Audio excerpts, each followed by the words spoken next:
What's up, everybody? It's your friendly neighborhood gamer, your host, Coach Key, and welcome to Legends and Dice Cafe, where we learn about tabletop RPGs from old school to modern and just enjoy playing games from time to time. If you're new to the channel, I drop a new video every week, 8 p.m. Eastern Standard Time. In today's video, we're going to be continuing forward with my solo playthroughs, and for this session, I'm going to be using White Box for the rule set and character creation. This is such an awesome light rule system. So for today, part 1, we're going to do a session 0. I'm going to create a couple of characters as well as create a few random tables. And that's how we're going to develop this adventure that we're going to send these 2 characters on. And I'm just going to be sharing with you my process that I go through with creating these adventures when I play solo in this particular way. So let's get it.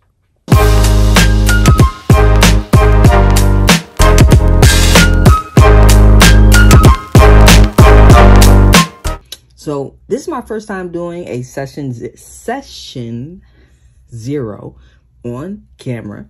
And last time I did it with Karen, I did it off of camera, but I thought it'd be pretty cool to show you guys a process, you know, and you guys can give me some pointers, some suggestions, since a lot of it is kind of just trial and error. So, but the majority of the stuff I've done on this channel, it has been fairly new. So, you know, learning along the way.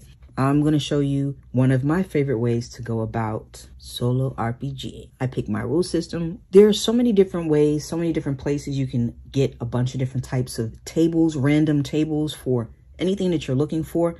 But I wanted to kind of create, I'm just kind of pulling from a lot of different places and just kind of creating, compiling my favorites, to say the least. Again, I want to eventually get to the point where I can create my own tabletop RPG and create my own settings. So I figured taking this route would be one of the best ways that I could actually learn how to do that. I learned a lot solo playing Karen the way that I did. So, and White Box is such a cool system because it's so easy. You can use a heavier rule system. You can use a medium rule system. You can use, honestly, this is just from my own experience, you can use any system that you like to solo. Again, just from my experience. Let me show you some of the tables that where I've pulled some of the inspiration for the tables that I have. Maze Rats by Ben Milton is definitely one of them. It's a very light rule system as well. And it also has lots of fantastic tables in the back. Different types, wilderness tables, dungeon tables. I'll show you them a little bit more detail in a few minutes, but Maze Rats is fantastic to keep on deck. Whether you're running, again, from my own experience, whether you're running your own campaigns or you're playing solo, Maze Rats is really, really great for inspiration. And another one is Dragonbane. In the back of the Dragonbane, the rule system, it has a lot of really cool tables that I'm going to actually incorporate into this White Box game. And I'm looking forward to actually running this solo as well. I'm going away for a few days and I'm going to take this with me as well as the standees and my cool dice that come with it. But I'm going to use some of the tables in here, but this has a lot of really cool tables back here. This was one of the things that was a pretty cool table. Common animals, typical NPCs, which I've never even thought about. That's why this is such a cool, doing this is fantastic and really, really, really cool because I get an opportunity to expand my knowledge and expand my adventures, you know? So it has different type: guard, occultist, a thief, villager, hunter, bandit, adventurer, scholar, bandit chief, knight champion, boss, and then right here the table where it has creating NPCs, and then it goes into, it has the attitude for the NPCs, the motivation, the profession, traits, and then names as well, options for names, the journey, the adventure site. You can use this to actually play Dragonbane, or you can use this to just homebrew your own Dragonbane campaign. And you can also incorporate this stuff into creating your own homebrew, whatever system it is that you want to run. So Dragonbane is fantastic. You can use this bad boy in so many different ways. And since I have this, I bought, when I came into tabletop RPGs, just about, I want to say officially a year I've been playing.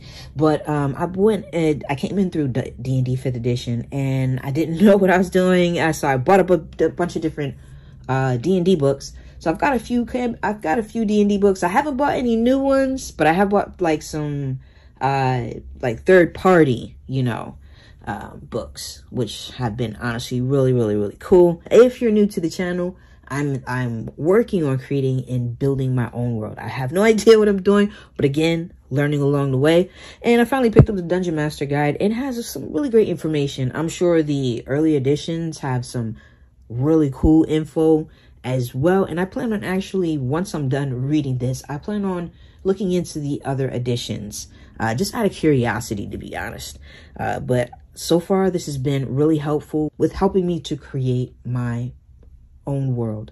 And on top of that, it has a lot of really cool tables inside of it as well. And the Dungeon Master Guide in chapter 4, it also has an area where creating NPCs. It's got some really great appearance abilities. It's got a lot of great tables inside of here. Villains, which I'm probably going to use this for some of white box, but we'll figure that out along the way. And then your adventure environments, dungeon locations, exotic locations. So I created a table on what we're going to actually use to, or what I'm going to use to create the adventure. But I already have an idea of the fact that I do want it to be in a city. And I've started on my first city map. So then my very first one, I want to say this is maybe, I don't know, maybe the 5th. That's how new I am. This is about the 5th map that I've created. So I want to definitely use this for the white box adventure. But the type of adventure that we're going to go on, I'm going to show you the table that I created, and I'm going to roll on that table. And I want to also add on, I'm going to try to make it a little bigger and add little sections, maybe on other sheets of paper. So other little just areas around the city. I'm still learning about different types of settlements and stuff as well. So I haven't finished it. I do want to make use of the space around it. So, but yeah, so I definitely know that I want it to be inside of the city. So this would be interesting. So I've just randomly started putting some tables together. When I start my solo RPGing, I know that there are certain tables that I automatically want to have. And that's going to be definitely monsters. I haven't created the monster tables, but we'll do that in a little bit. So I've got a table for the mission. I've created a table for, I put opposition, I put bad guys, different types of bad guys who will be like the main boss. I wanted to incorporate traps. I thought traps would be pretty cool. I do want to do gambling as well, so I'll write that down.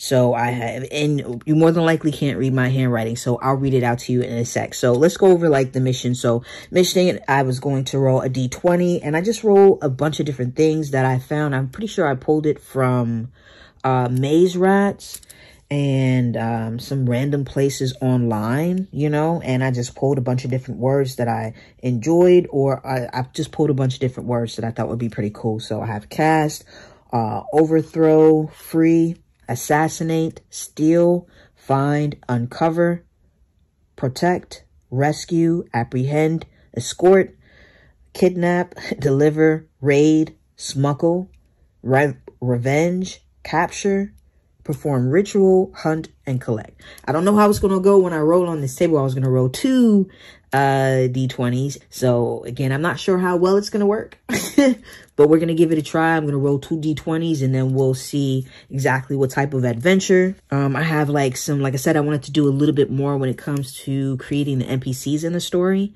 So that's why I said playing solo, I think has the ability to really help you to become an even better dungeon master. Teaches you to kind of think on the spot and to be a little less afraid to create, and just it gives you the motivation and the confidence to just create on the fly instead of thinking so much and allowing those thoughts to kind of get in the way of the creative process that is just a natural flow, you know. But so for NPC, I have NPC motivation so far. I'm not sure how much I want to add on. So again, if you guys have any suggestions, pop it in the comments, and then I'll incorporate it into session 1 of the playthrough. So far, NPC motivation, I've got peace, defiance, secrecy, revenge, revelation, destruction, innovation, judgment. And again, I'm just kind of still playing with the tables and stuff. So I figured if I put it up here, then you guys will probably help me out with some really fantastic ideas. I do have a few settings. I was just writing some ideas. Again, I'm in the process of creating some more tables. For setting, I've got like post-apocalyptic, wasteland, high fantasy kingdom, medieval war, urban fantasy, underground. That will probably work with what we're doing and stuff. That'd be pretty cool. And then I started, as far as setting, I was thinking about, well, I was looking on Google on what an actual setting was so I could have a better idea of what it was. And then it gave me the idea of thinking of different video games or movies, different things like that. So I added on here some of my favorite video games to add it to the setting list. I have Horizon Zero Dawn, and then I have God of War, and there's this anime I like, it's called Blood of Zeus. I want to say Blood of Zeus and God of War are probably, you know, on the same. So I put them on the same line as well. I'm sure you can't read my handwriting. I have Zelda up here as well.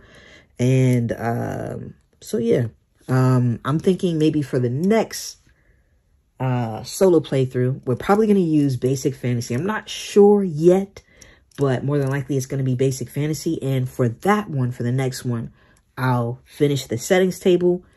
Any advice, drop it in the comments, and I'll roll on the settings table to create the setting for that one. So that would be pretty cool. I love these OSR games that I'm learning about. I like modern day, and I like different types of tabletop RPGs. I don't want to stay in one box because I don't feel like that's how I'm going to learn. So I'm just kind of trying different things out, you know, trying different systems out, seeing what I like so then I can eventually incorporate into my own stuff. I'm just kind of learning, you know, and I'm open to trying different things. And I do have some favorites so far. Karen is definitely one of my favorites. Maze Rats, White Box is definitely one of my favorites. Do enjoy 5th edition. Again, it was my gateway into tabletop RPGs, so, you know, I appreciate it. You know what I'm saying? And I don't want to lose the money on the books that I've purchased so far. I have Curse of Strahd, I think it's called. And I have a few others, and I'm going to start going through them and looking through them. I might not use them or play them, use them as far as the campaign exactly the way that it was written. But I think I've got some pretty cool ones where I can pull some really fantastic ideas from. White Box is super cool. Old school style game. Super light rule system. Again, I haven't created the monster cheat. That's another one that I would need. And then yes and no's. If you saw the last video, for yes, I put 1 to 4. And for no, I put 4 to 8. And I didn't realize it until after I actually edited the video. I thought it was, what was crazy is I'm pretty sure I think I wrote maybe twice on it. And neither times I hit it. I'm sure that I would have caught it if I would have rolled a 4. But so, yeah. So I'll do a lot of that off of the screen. I just kind of want to show you a little bit of the process of what I'm learning, what I'm liking. How to go about starting my solo RPG gameplay. Character classes. Let's move this out of the way. And let's see. So, I do know that I was thinking when I was driving, I was like, you know, as far as characters, I'm thinking a magic, because I'm going to play 2 characters. So, I'm thinking a fighter and then a magic user, to be honest. Says dwarves can choose between 2 classes, the fighter or the thief, if used. So I think I'm going to have the dwarf be the fighter.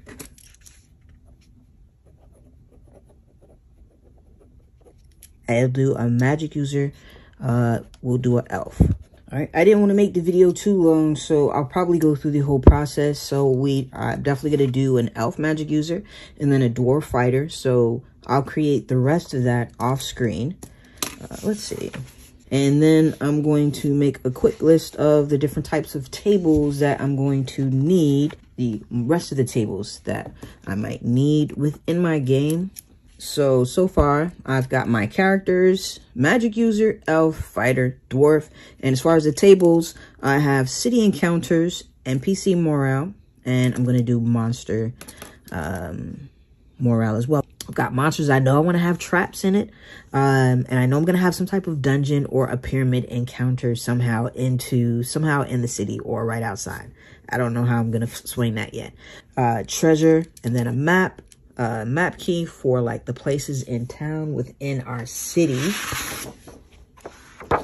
That I don't have a name for the city yet. So I was actually going to, because again, I have my own world that I'm creating. So this is going to be these solo play games. These solo playthroughs are going to help me to flesh out my world. So, and the name of my world is Ashra 2. What I was going to do was create a table of names that I like, and then roll for the name of the city on that table. So then it can so again, my world can start to become even more real and more fleshed out. So I'll create the table for that, and I'll finish this up. So I'm looking forward to it. Creating this was pretty cool. It did take some time, but it was pretty cool. The way that I learned how to do it. And this is just the very beginning. So definitely looking forward to putting some more time in and getting better and better. Now, as far as the places in town, Maze Rats, I'm going to probably pull a lot of different things from Maze Rats. So yeah, and helpful info that my characters do not know, but that the world around them, the NPCs that they interact with, things that they find, that's how they're going to learn about that info in the world. So I'll create a chart for that. So, but before we end this video, let's go ahead and test out the chart that I put together for the mission, and maybe for the opposition as well, for the bad guys. Let's see. Check out my cool dice set. If you are new to the channel, or if you've never seen it, I love drawing my name on everything, and use some Sharpies to color it up. And I have collected tons of dice over the year. It is bananas. I love dice. I feel like you can never have enough. Let's see. I do have some favorites in here. Let's see. I'm going to roll 2d20 for the mission. And let's see what we get. Let's see. 13 and a 9. Let's see. 13 is deliver. And then 9 is rescue. Yeah, we could do that. And then we're going to roll for opposition. And I'll roll twice as well, so then we can have 2 options. Well, actually, I'm just going to roll 1. I'm going to roll 1 because 1 should be good enough. Number 3, we got Dark Forces. Okay. If you're watching this, I'm sure this alone has probably gotten your creative juices to your wheels turning and stuff. So I've got for opposition, Dark Forces. I kind of like that. I know that I could do some awesome things with that. And I think that we'll leave it at that. Honestly, this is the most time-consuming part, but this is just as fun as actually playing it. Sitting down and creating all these wonderful things. So I'm looking forward to it. I'll finish creating my character. I'll finish creating some tables, and then start working on that mission and the opposition. And then we will start our journey, our session 1 with White Box solo. Boom. Stay tuned for session 1 of White Box with Dungeon Master or Game Master or referee Coach Key. Dun dun dun. Before we go, I forgot to show you which minis I'm gonna use. I'm gonna use this one for the fighter, and then this one for the magic user. I know it's supposed to be a dwarf, but in my head, this is a dwarf. Okay? So, and I'm pretty sure these are called Whiz Kids. I think they are the freaking coolest. Maybe they're the coolest because they're the coolest ones that I have so far. But I love them. Look at his cape. Too freaking cool. Look at his staff. Oh my gosh, I love it. And look at her shield. Oh, look at that. Cha cha cha. So yeah.